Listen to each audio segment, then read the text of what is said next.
आज की सुबह में आज की कक्षा में आपका स्वागत है। उम्मीद है आप पूरी तैयारी के साथ बैठे होंगे और आपके दिमाग में, आपके मन में, आपके मानस में हमने जो कक्षा संबंधी जो नियम बताए हैं, जो डिसिप्लिन के जो गाइडलाइन टाइम टाइम से आपको दी जाती है, उसका भी आप ध्यान रख रहे होंगे। ठीक है।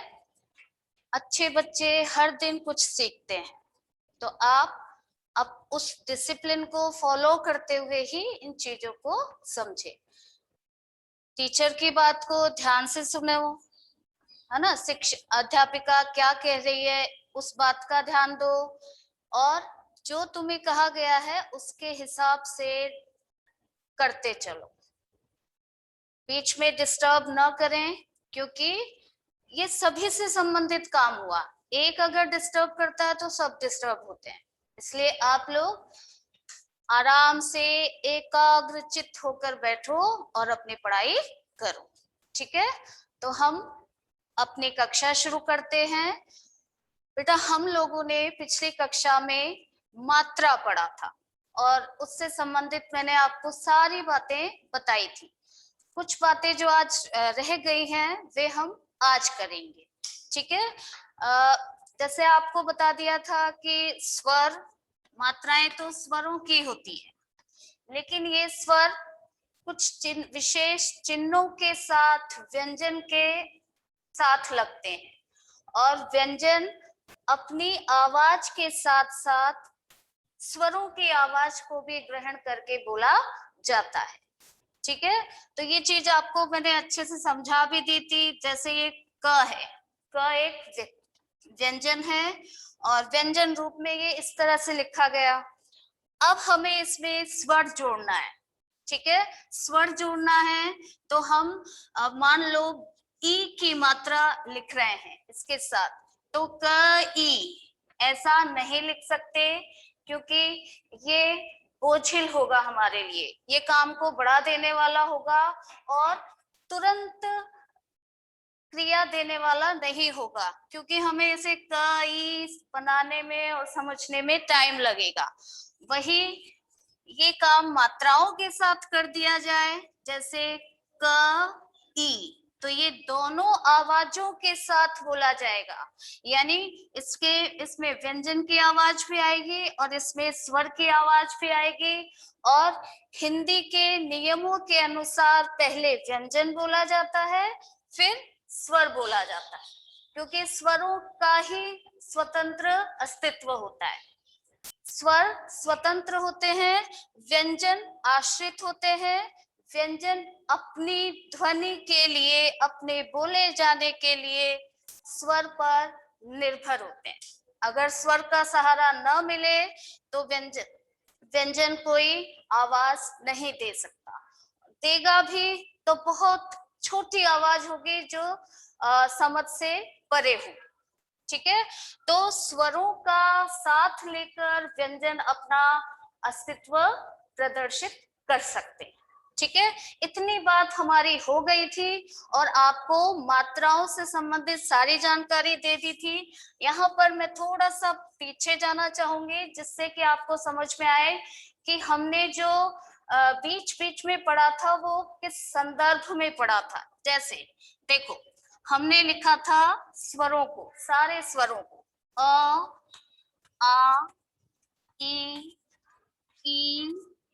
उ, ऊ और री। ठीक है। फिर ए, आई, ओ, औ, और इनके साथ इनकी मात्राएं भी आपको मैंने बता दी थी। हमने क वर्ण में ये सारी मात्राएं जोड़ी थी। अभी इसमें देखो, क है, क लिखा हुआ है, इसका मतलब अ की आवाज है। जिस वर्ण में कोई मात्रा नहीं होती, समझना चाहिए कि उसमें अ है। अगर अ नहीं है, यानी अगर कोई व्यंजन स्वर रहित है, यानी स्वर के बिना है, तो आपको क्या चिन्ह दिखाई देगा वहां पर? ये इस तरह का हलंत दिखाई देगा। हलंत लगने पर ये व्यवस्था समझी जाती है कि ये जो व्यंजन है वो बिना स्वर के लिखा गया है। ठीक है। और जब हमने ये सारे स्वरों की मात्राएं एक वर्ण क के साथ जोड़ी थी, तो इस तरह से हमने मात्राओं की एक व्यवस्था बनाई थी। ये देखो, क, का, की, कु, कु और ये री। री भी एक स्वर माना जाता है क्योंकि इसकी भी मात्रा है। इस चिन्ह के द्वारा हम री को पहचानते हैं। इसीलिए मैंने आपको, अब जब री की बात आई तो हमने ये देखा कि री से संबंधित बहुत सारी अशुद्धियां हम अपनी दैनिक जीवन की जो भाषा है उसमें करते हैं।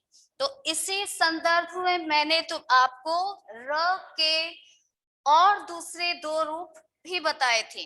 जैसे री तो है ही सही, री के अलावा हम र को रैफ के रूप में प्रयोग करते हैं, र को हम र पदेन के रूप में प्रयोग करते हैं।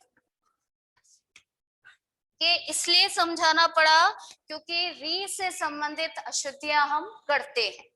और जैसे आप वर्तनी भी लिखते हैं। वर्तनी से मतलब है आप शब्द की स्पेलिंग लिखते हैं। अभी मैं स्पेलिंग शब्द इसलिए प्रयोग कर रही हूँ क्योंकि आप उसमें अच्छे से इजीली समझ सकते हैं। जैसे इंग्लिश में आप स्पेलिंग लिखते हैं, आपको वो याद होती हैं। हिंदी में याद करने की आवश्यकता नहीं है क्योंकि हिंदी में हम जैसा बोलते हैं वैसा हम लिखते हैं।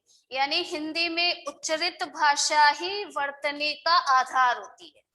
बोली गई भाषा के आधार पर ही हम शब्दों में मात्रा आदि का प्रयोग करते हैं। ठीक है। तो इसलिए मैंने आपको री, रैफ और र पदेन के बारे में भी बताया था। और मैं उम्मीद करती हूँ आप अच्छे से समझ गए होंगे। उच्चारण में ये री बोला जाएगा। जैसे लोग बोलते हैं कृपा, हमने कहा अरे नहीं, इसे कहते हैं कृपा। ठीक है। ऐसे ही रैफ जहां लगेगा उससे पहले र की ध्वनि आएगी। जैसे ये धर्म, म पे लगा है, म से पहले बोला जा रहा है धर्म, यानी र की आवाज आपको यहाँ थोड़ी सी सुनाई दे रही है। तो इस आवाज को ध्यान में रखते हुए हमेशा आपको रैफ का इसी तरह का प्रयोग करना है। और र पदेन दो वर्ण आपस में मिल जाते हैं, यानी दोनों की थोड़ी थोड़ी ध्वनि होती है। जैसे मान लो ये क है, ये भी बिना स्वर का है, और र है, ये भी बिना स्वर का है। ठीक है। इस तरह से आपको एक व्यवस्था मिलेगी। इन दो चीजों को एक बना दिया गया है, हमारा काम कम हो गया है। हमने क्या किया, दोनों को मिलाकर इस तरह का एक चिन्ह बना दिया। और वर्तनी के हिसाब से ये भी महत्वपूर्ण है, बच्चों को जानना चाहिए कि कहाँ पर दो संयुक्त वर्णों की आवाज आ रही है और हम उसे किस प्रकार लिखेंगे। ठीक है। तो यहाँ तक कि हमने पढ़ाई कर ली थी।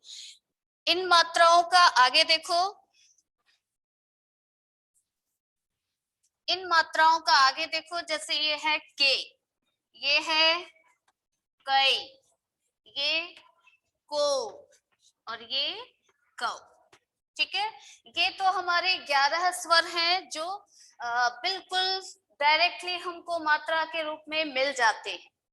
ठीक है। इसके अलावा भी आपको स्वरों के साथ अंग और अह, इनसे संबंधित बातें भी सिखाई जाती हैं, क्योंकि वर्तनी में इनका भी पूरा महत्व है। अगर ये चीजें हम नहीं सीखेंगे तब भी आप वर्तनी में अशुद्धियां कर सकते हैं। और आपको पिछली कक्षाओं में वर्णों में ये बता दिया था कि ये अयोगवाह है। अयोगवाह वे वर्ण होते हैं जो न स्वर होते हैं और न व्यंजन होते हैं।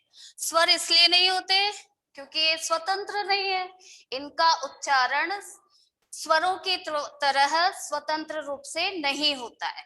ठीक है। और ये व्यंजन भी नहीं है। व्यंजन क्यों नहीं है? क्योंकि इनकी अपनी कोई आवाज नहीं है, ये स्वरों के साथ लेकर बोले जाते हैं। फिर व्यंजन जो है वो पहले बोला जाता है और स्वर बाद में बोला जाता है।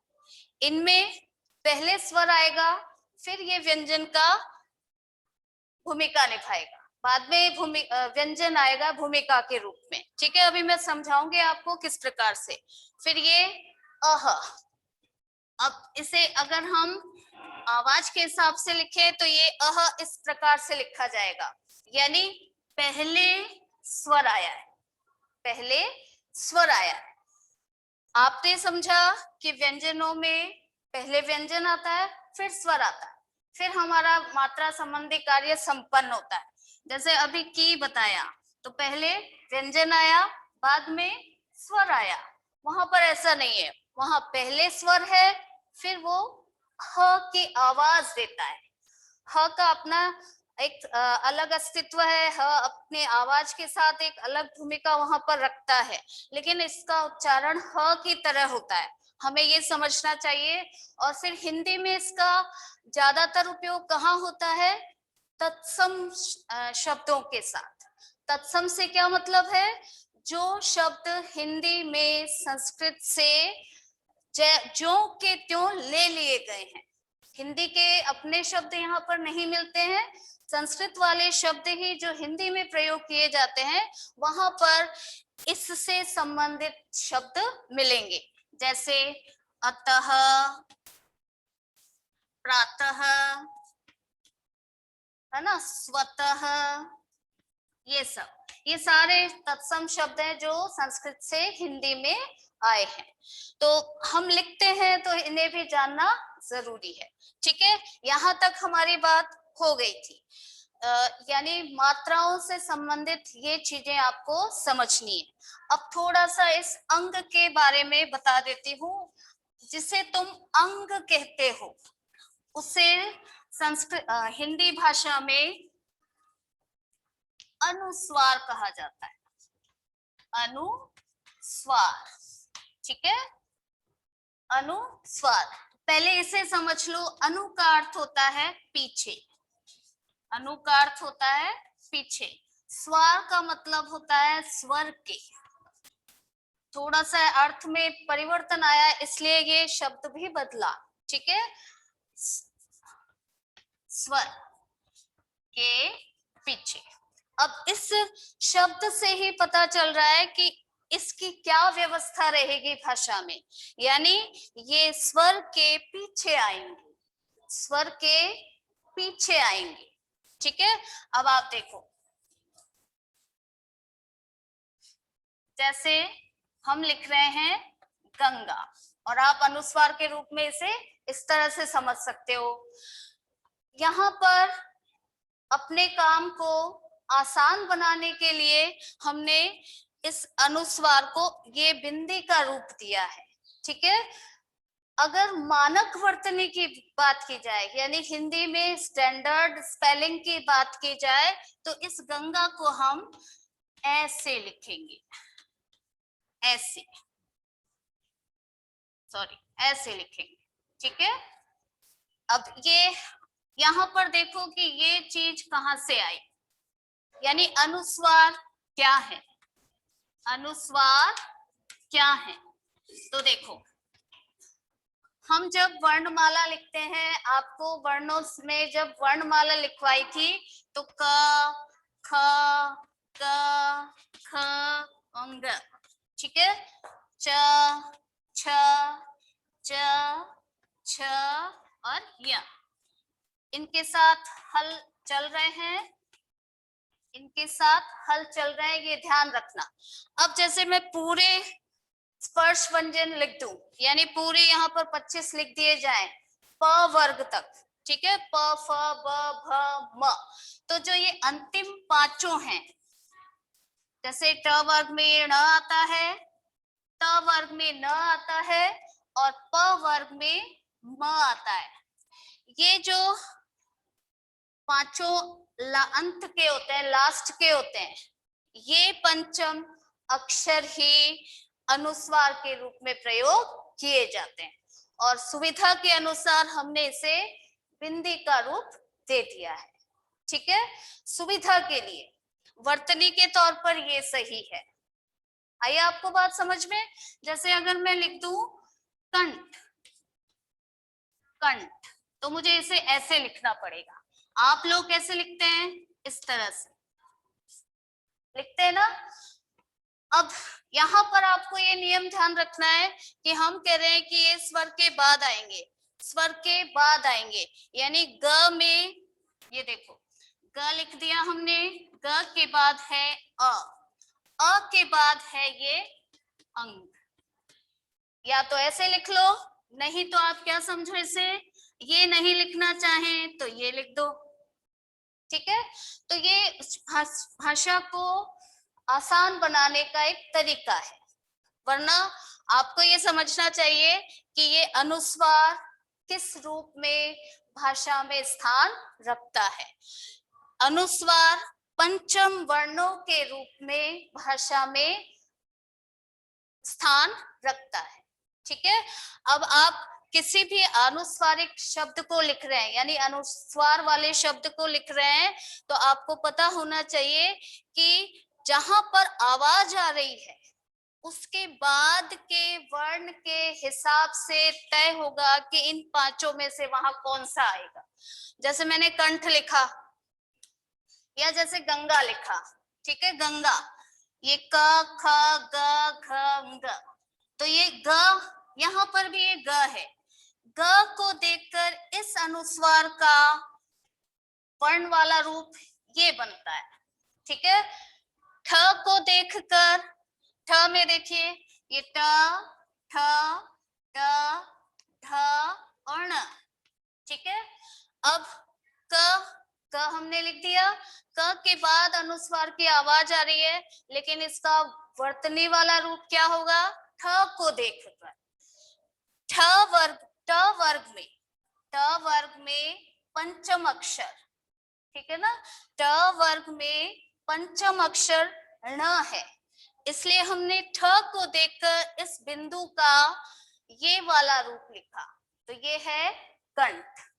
ये भी सही है, ये भी सही है। आज की कंप्यूटर की भाषा के हिसाब से इसे मान लिया गया है, नहीं तो भाषा की जो वर्तनी होती है उसमें जो शुद्धता की बात जब की जाती है तो ये सही होता है।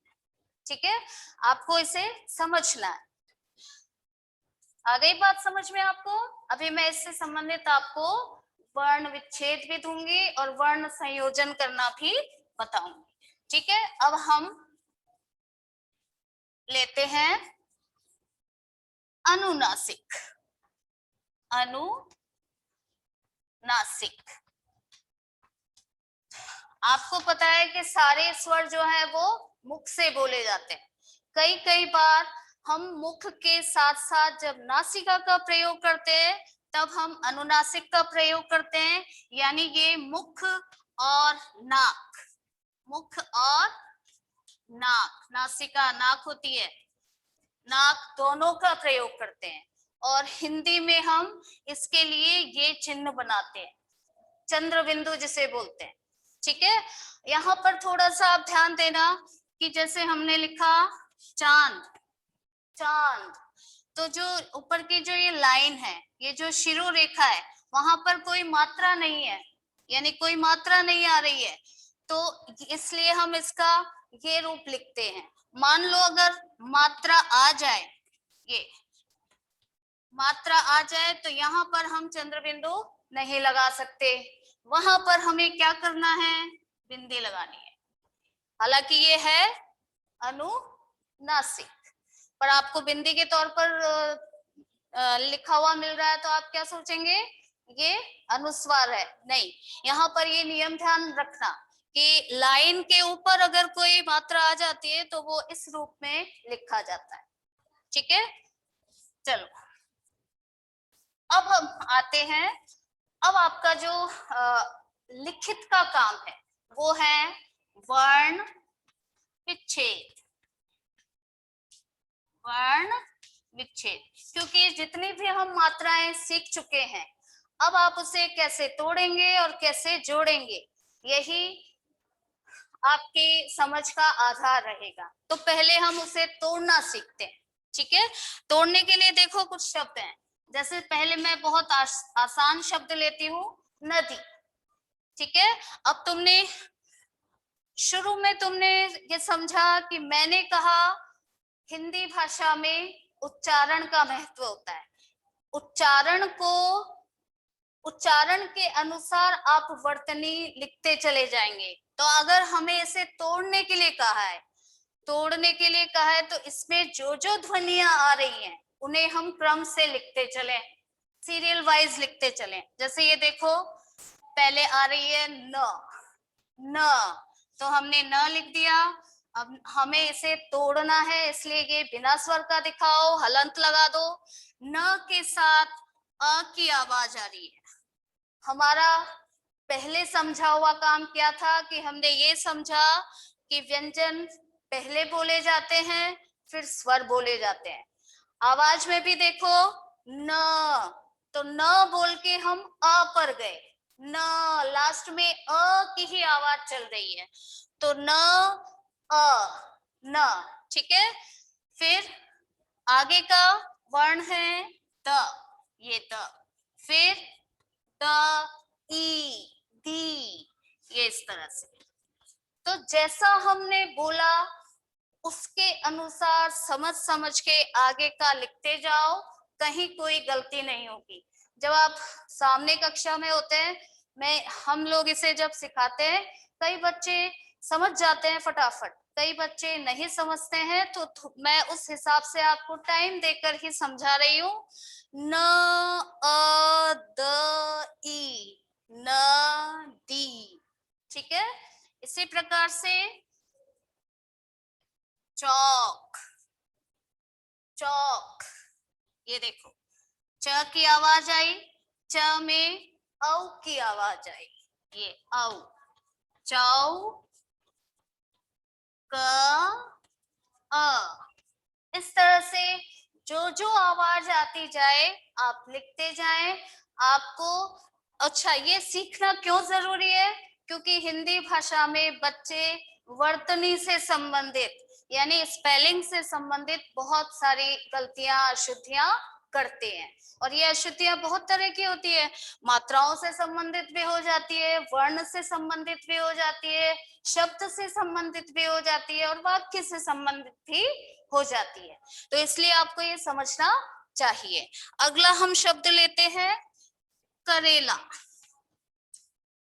ये भी आसान है, क्योंकि मैं अभी शुरुआत में आपको सिखा रही हूँ, इसलिए जो सेपरेट हो सकते हैं आसानी से वो बता रही हूँ। तो देखो, ये क,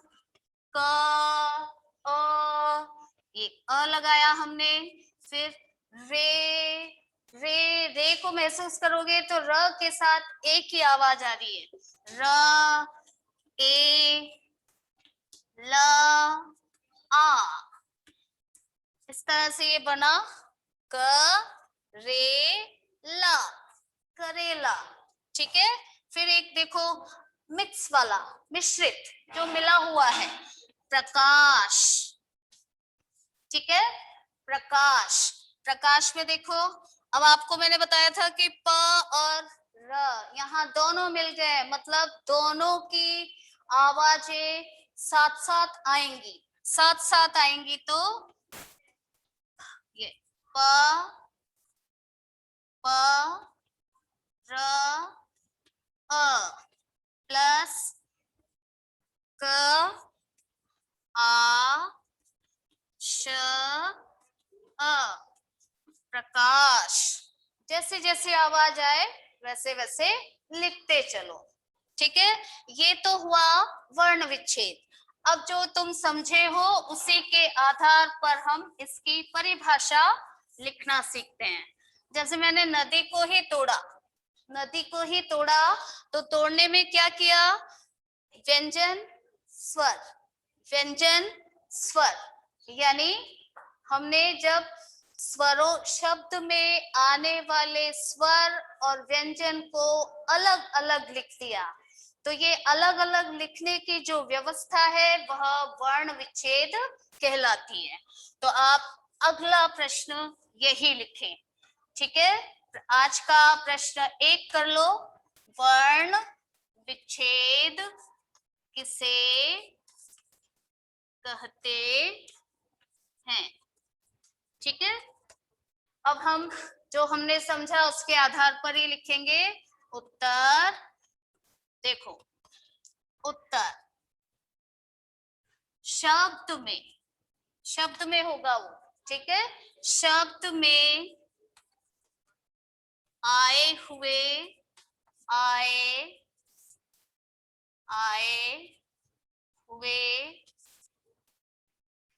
व्यंजन तथा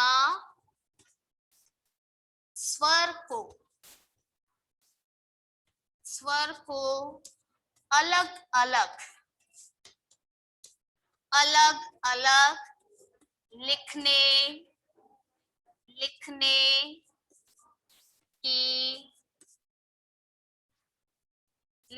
की व्यवस्था को वर्ण विच्छेद कहते हैं। ठीक है ना, यही आपने समझा ना कि शब्द में आए हुए व्यंजन तथा स्वर को अलग अलग लिखने की व्यवस्था को वर्ण विच्छेद कहते हैं। ठीक है, वर्ण विच्छेद जैसे ये देखो, अब जैसे भी मैं एक शब्द आपको यहाँ पर दे रही हूं, भाव, बहुत छोटा शब्द है, देखो, भ प्लस आ प्लस व प्लस अ, ऐसे। ठीक है, तो अब आपने समझ लिया होगा। अब जैसे अब हम हमारा पीरियड खत्म होने की स्थिति में आ गया है, तो मैं यहाँ पर आपको 2 तरह के प्रश्न दे रही हूँ। एक तो जैसे हमने जो जुड़ा हुआ है उसे तोड़ दिया, और कुछ आपको टूटे हुए मिलेंगे जिसे आपको जोड़ना है। ठीक है, तो ये 2 प्रश्न आगे के बनेंगे। ठीक है, आप लिखें प्रश्न 2। फटाफट से इसे लिखो बेटा, ताकि हम नेक्स्ट करें। तो निम्न वर्णों को मिला कर शब्द, ठीक है, शब्द बनाइए। ये प्रश्न है, आप इसे लिख लें। निम्न वर्णों को मिलाकर शब्द लिखें। मैंने यहाँ पर अलग अलग नहीं लिखा है, क्योंकि वर्ण यानी स्वर और व्यंजन।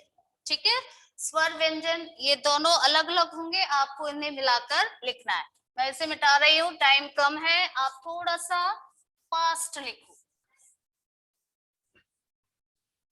अब यहाँ से मैं कुछ आपको दे रही हूँ लिखकर, जैसे देखो, थोड़ा सा सिंपल देती हूँ।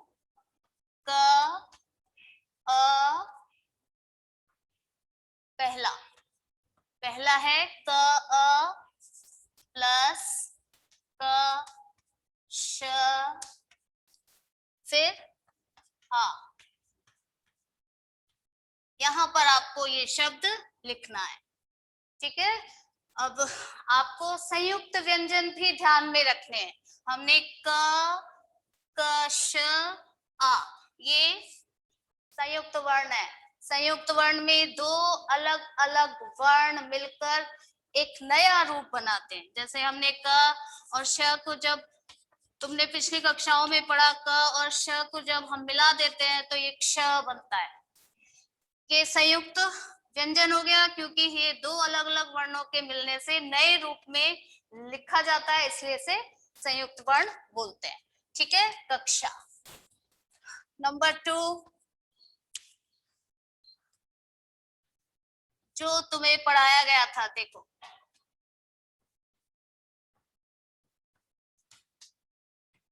ये देखो, ग री ह अ, गृह। ठीक है, गृह। मैंने आपको बताया था र के साथ ई की मात्रा, ठीक है बेटा, ये 2 आपको मिलाकर लिखने में करना है, 2 आपको तोड़कर लिखने में करना है। ठीक है। प्रश्न 3, वर्ण विच्छेद कीजिए। शॉर्ट में लिख रही हूं, विच्छेद यानी तोड़ना। वर्ण विच्छेद कीजिए। तो आप इसमें देखो, पहला है